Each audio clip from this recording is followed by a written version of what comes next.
Good Monday to you. Another week, another weekly WoW recap. Not gonna beat around the bush, so let's go. The video is divided into 3 parts, everything as per normal, with the first part being the tech talk.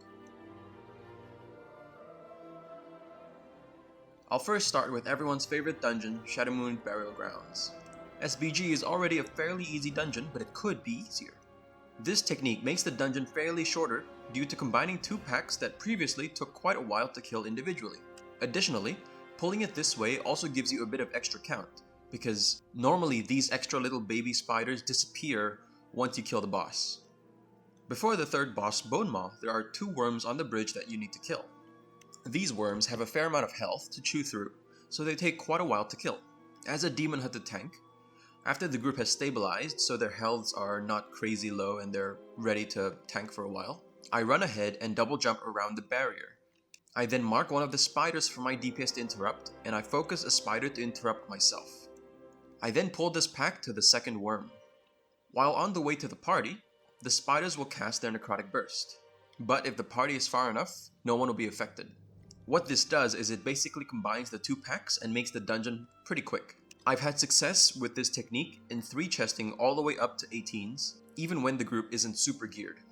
If you get the chance, try this trick out with your group. It's pretty fun. The second tech talk is yet another Azure Vault skip. There are quite a few of them going around, so this is just one of the many you could do. In last week's recap, I demonstrated a way to skip the last 2 breakers as a priest. You mind soothe them and walk around the edge.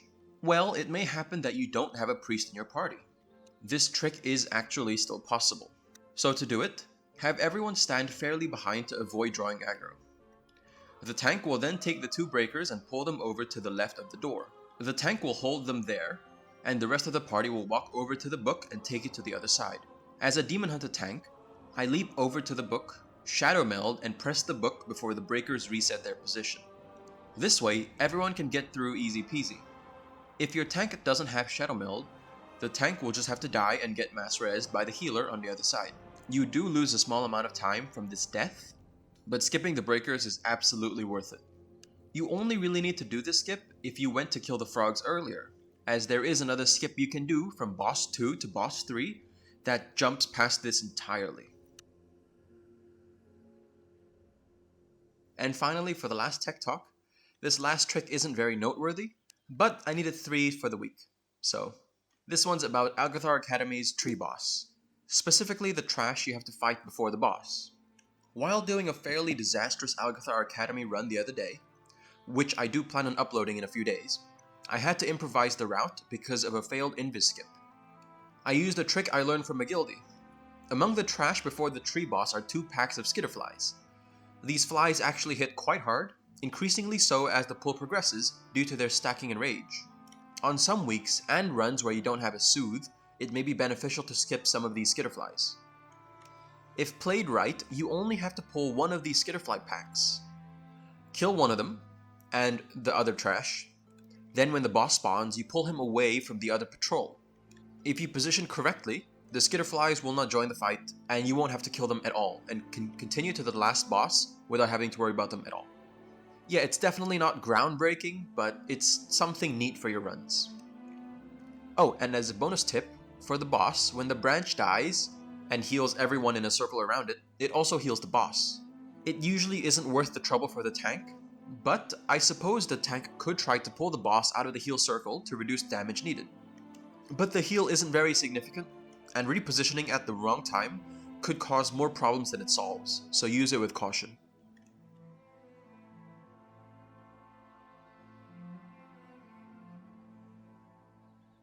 That's it for the tech and dungeon trivia this week. Let's talk about developments in WoW. There were a couple of hotfixes this week and some info in Season 2 Mythic Plus gearing.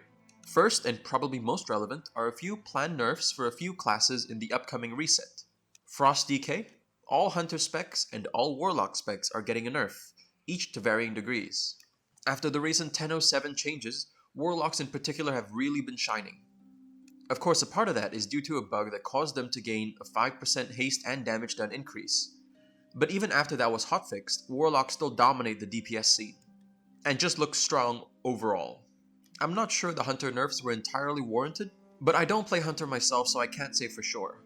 though the BM hunters I've been running with have been doing quite a bit of single target damage. But the tuning changes don't seem that significant anyway. Frost DK is an interesting one to get nerfed. I guess the 10.07 changes also place them in a really good spot. But literally no one in my guild plays Frost DK, so this change is really moot for my circles.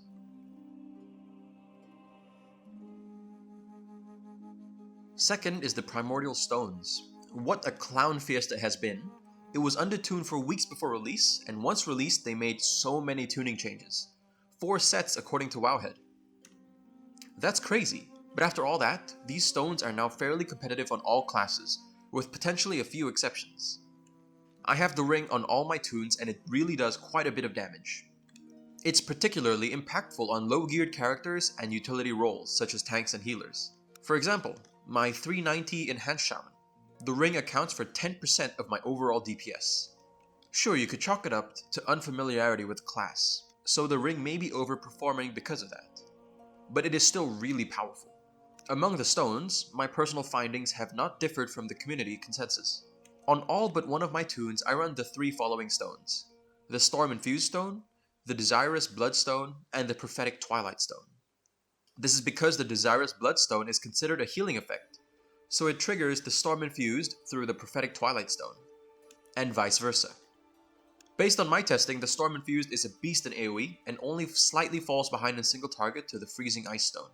You really cannot go wrong with these 3 stones. I run Exuding Steam Stone in place of the Desirous Stone on my healer because I want some additional healing, but honestly, you can't go wrong running Desirous on your healers either. Third is some additional information on Season 2 of Mythic Plus. Some information on gearing has been released, specifically about the gear level dropped at the end of dungeons and from the Great Vault, with buffs to these values across the board. Wowhead has very handily made 2 graphs to visualize this change. This primarily affects lower keys, so if you have alts, running them through a low key is more beneficial in the future. And to the final part, the section about my week in WoW. I must sound like a broken record, but this season really feels like it's already over.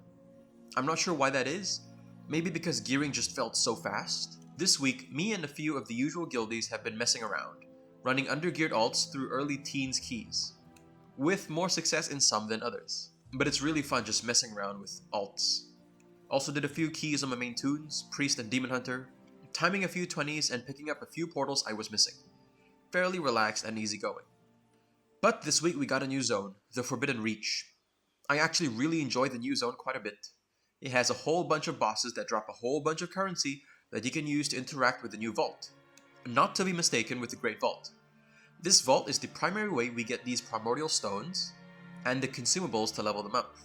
Killing bosses is always fun, and really committed players don't have to spend too much time here, as it doesn't take very long to max out your ring, especially if you know what stones you want to put on your ring beforehand. It's a good little injection of content for players to keep them engaged. I'm sure Blizzard is well aware of the natural cycle of interest in WoW, as WoW is a seasonal game where we log in to play a patch for a few months and then check out and play other games. So I imagine they do these little content updates to draw in players for a little longer. I can't speak to everyone, but I did enjoy it for the little time I spent there. The new ring is fairly interesting, the Onyx Amulet. It is a fairly significant damage buff for my healer and tank, contributing to up to 10% of their overall damage in a dungeon. And it helps with healing too. I do have some gripes with it though, as a lot of people do. It is fairly difficult to test out new combos as, to be frank, most of the stones are not very good. And the ones that do seem that they could be partially viable are really hard to level up. The currency used to level them up is a limited resource and you only get a fixed amount every week. Nothing wrong with that, I suppose.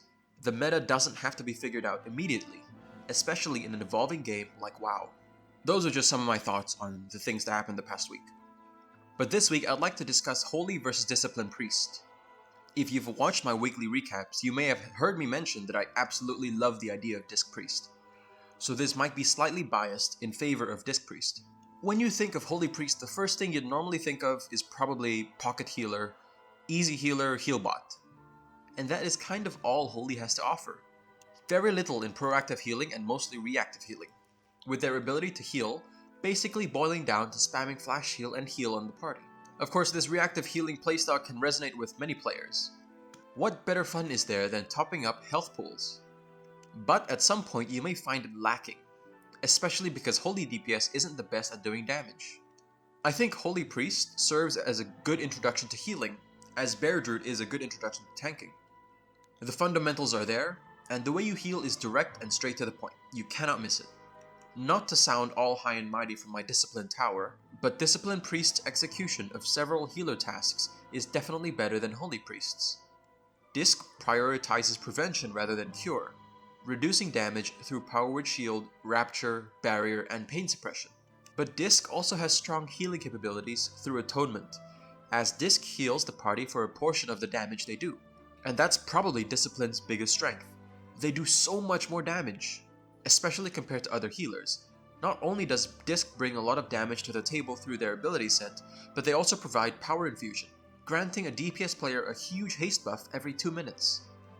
Disc definitely has a higher skill floor, as well as a higher skill ceiling. It can be hard to pull off Discipline Priest well, and especially to do it and do good damage. You'll need to align your cooldowns effectively, but to be honest, it's not that much harder compared to some of the more complex DPS classes. If you've made it this far, I always like to hear about other people's preferences and classes. What healer do you play or want to get into, and why that healer specifically?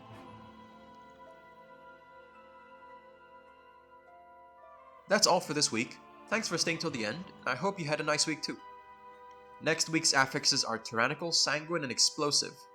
Not the best week for Disc Priest. I always find Explosives to be a significant DPS loss for me. And whenever you lose DPS as a Disc Priest, you lose healing throughput, so. But I'm sure it isn't as bad as it seems. These past few weeks haven't been too painful, probably because I haven't really been pushing keys, just kinda taking it at a relaxed pace. Leave a like or subscribe if you enjoyed this. Thanks for watching, and hopefully I'll see you in my next weekly WoW recap.